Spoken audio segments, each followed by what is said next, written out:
Assalamualaikum warahmatullahi wabarakatuh.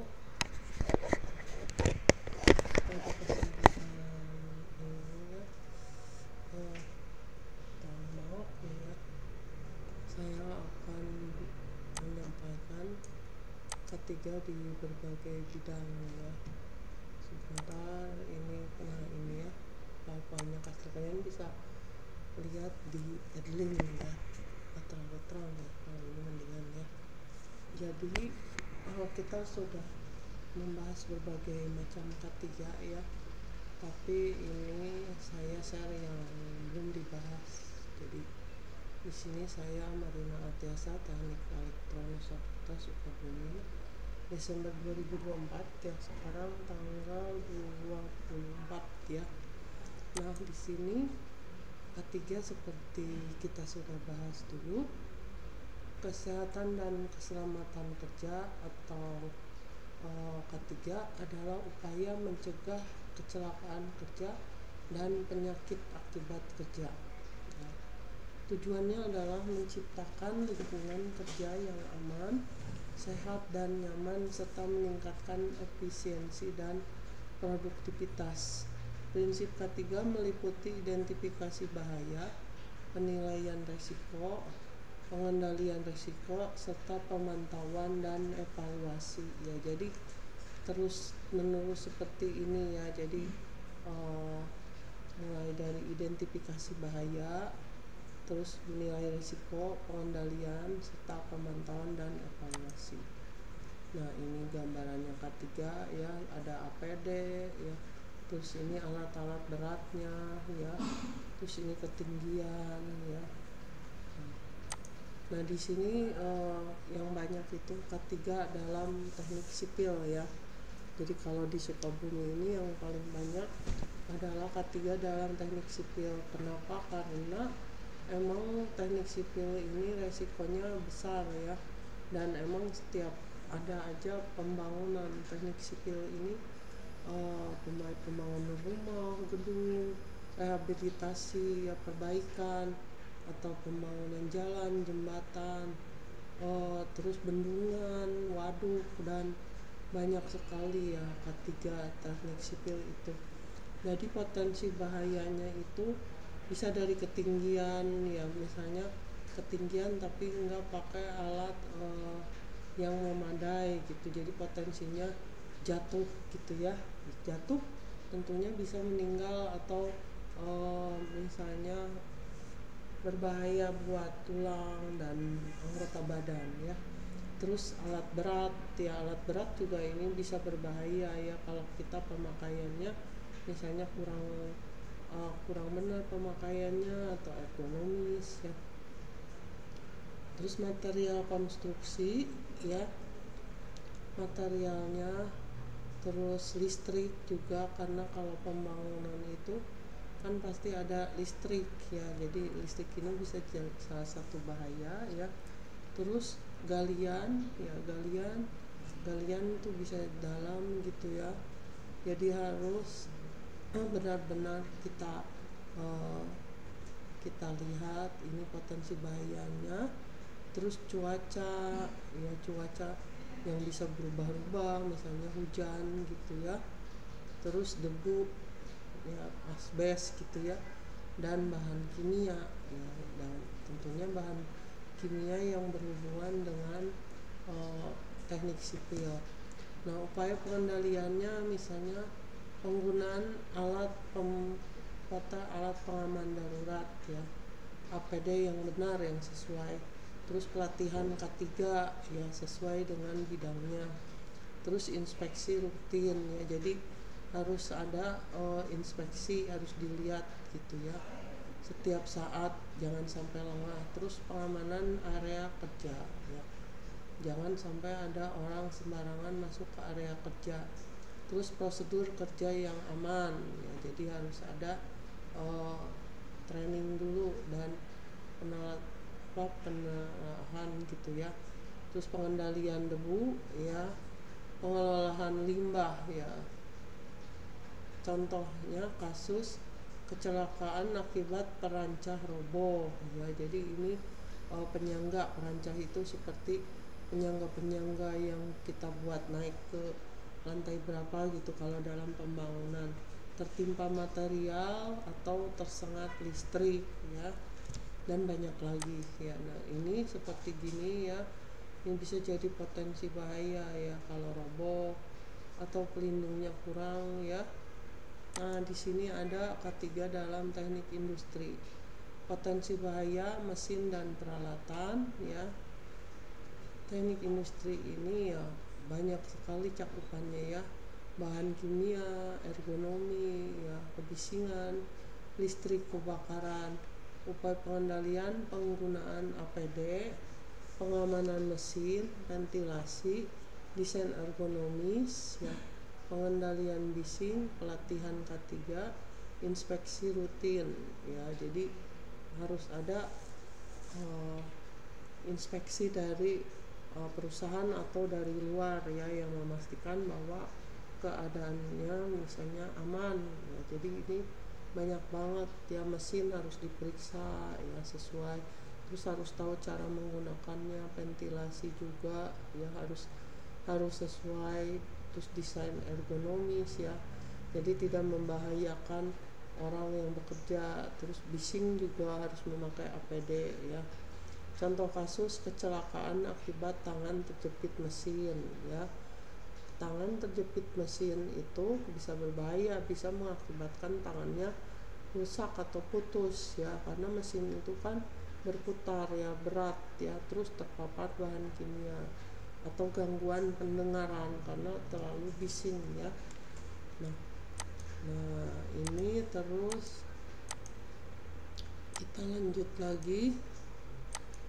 Nah ini gambarannya ya, dalam teknik kimia ya, potensi bahaya, bahan kimia berbahaya ya, seperti yang lalu kita sudah belajar tentang bahan-bahan kimia, ada yang berbahaya ya, ada yang sedikit, ada yang bisa mengakibatkan kanker, dan banyak lagi. Reaksi kimia ya, tekanan tinggi, suhu ekstrim, kebocoran gas, limbah kimia, upaya pengendalian penggunaan APD, pengendalian teknis, prosedur kerja yang aman, pelatihan K3. Jadi K3 juga yang kimia khusus ada sendiri.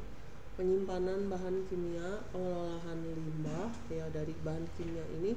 Kalau limbah berbahaya tidak boleh dibuang sembarangan, ada penanganannya sendiri ya, jadi makanya harus diberi tanda peringatan dan mengandung apa aja bahan kimianya, supaya tidak tidak disimpan atau dibuang ke sembarang tempat. Terus inspeksi rutin, contoh kasus kecelakaan akibat terpapar bahan kimia, ledakan reaktor misalnya nuklir, atau kebocoran gas beracun ya. Jadi kalau kebocoran gas beracun, orang di sekitar situ bisa bahaya ya. Nah di sini ketiga teknik kimia ya, ini menggambarkannya ini botol-botol bahan kimia ya. Jadi kita harus tahu kalau kita bekerja di bidang kimia misalnya ya, harus ada pelatihannya dulu. Jadi reaksinya ini dan ini menghasilkan apa, jangan asal misalnya asal campur atau asal apa, karena bisa mengakibatkan kecelakaan yang berat, yang bisa fatal, bahkan ada yang bisa meledak, ada yang bisa kebakaran, ada yang bisa merusak kulit, dan banyak lagi. Nah terus ada ketiga dalam pembangkit listrik, potensi bahaya listrik tegangan tinggi ya. Pembangkit listrik itu kan banyak ya, jadi pembangkit listrik ada yang energi fosil, ada yang energi terbarukan ya. Kalau yang fosil itu seperti PLTU ya, bahan bakaran batu bara. Terus ada juga kalau misalnya pembangkit listrik tenaga air itu air ya, jadi memanfaatkan ketinggian air ya, jadi dia aman ya. Terus udah itu ada lagi pembangkit tenaga gas, ada pembangkit tenaga banyak ya, tapi kalau sekarang banyaknya PLTU ya, karena mudah gitu ya, ada terus ya.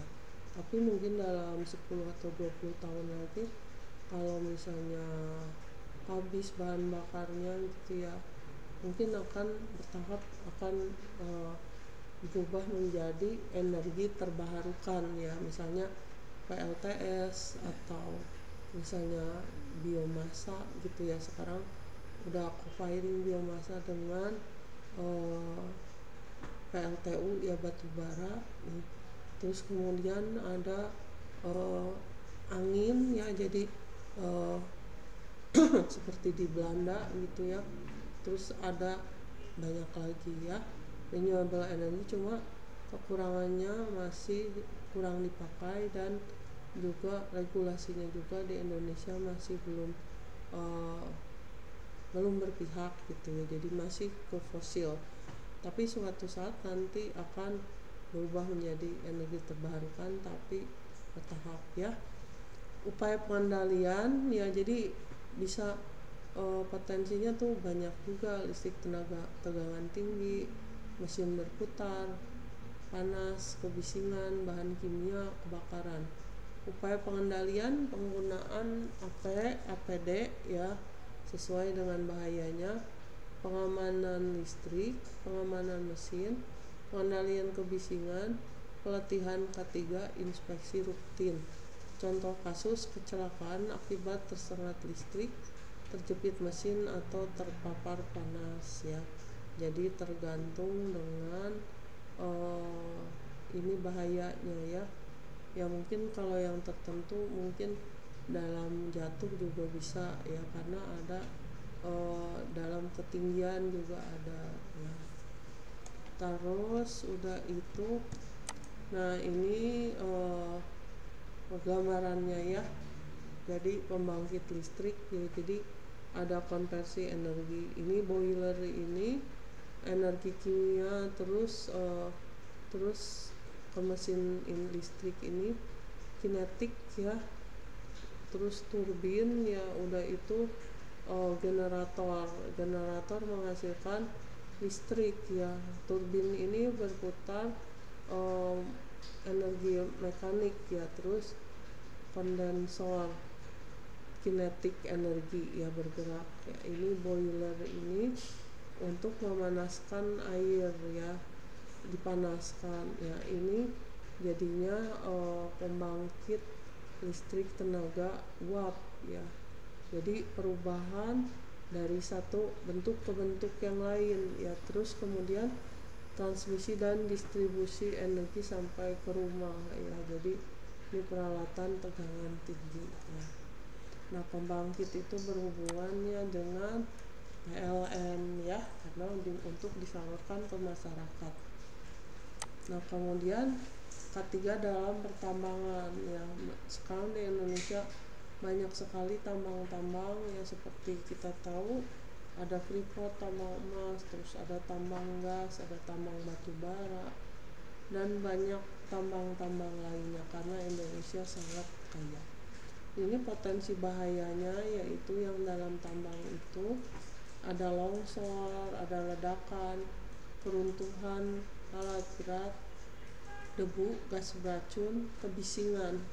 Upaya pengendalian: penggunaan APD, pengendalian longsor, pengendalian ledakan, pengendalian keruntuhan, pengendalian debu, pengendalian gas beracun, pelatihan K3 ya. K3 pertambangan juga ada, tapi pertama kita harus ikut yang K3 umum dulu ya, karena dasar dari semuanya yaitu K3 umum ya. Setelah itu baru K3 yang lebih spesifik.